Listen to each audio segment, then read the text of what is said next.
Ar jūsų nekviečia tapti kokios sporto šakos federacijos prezidentu? Tai aišku, kad kviečia. Dar kaip kviečia?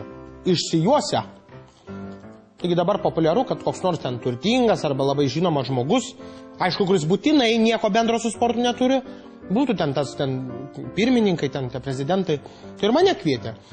Kaip kas čia? Kaip šitas. Siaurusevičius, Bosas ir Garastas. Nors Garastas tai nesiskaito turbūt. Tai žodžiu, prieina tokių vargolių su treningais ir maldauja. Ir jie galvoja, kad aš savo pinigais ir ryšiais paremsiu tą jų sportą. Ir sutinkate?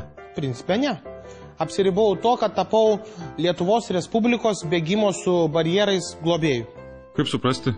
Paprastai. Pripirkau aš tų tvorelių, per kurias jie ten šokinėjo. Šiaip jau durnas labai sportas, bet labai juokingas. Jie būna dažnai, kad tų tvorelių neperšoka, tai kai deda su veidu į tą grindinį visą. Žodžiu, man labai juokinga pažiūrėti būna. Dėl to ir tapaugi to rėmėjų to sporto. Tai aš pripirkau iš vis dar aukštesnių tų tvorelių, dar didesnės negu standartą. Tai pagalvojau, kad jeigu jau šitas peršoks, tai jau per varžybas tikrai jau ant bet kokių varys gerai. O čia mano toks, kaip indėlis į tą Lietuvos bėgimo su barjerais tokią ateitį, sėkmę.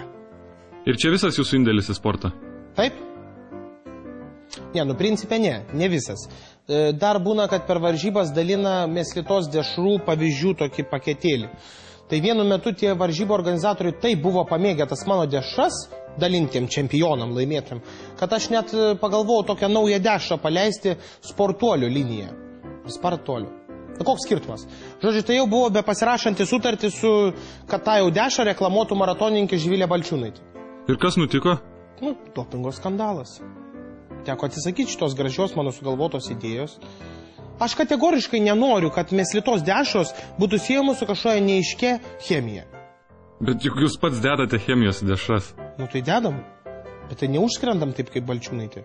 Norėjau jūs apie visuomeninę veiklą pakalbinti, apie jūsų svarų indėlį į sportą, o jūs vėl apie tą savo dešras. Tai kaip kitaip? Dešra yra pagrindinis sportininko maistas. Pas mane net kanopų malimo cechė yra užrašyta ant sienos. Citius, altus, fortius. Atėjau, pamačiau, nugalėjau. Ko čia kabinėtis?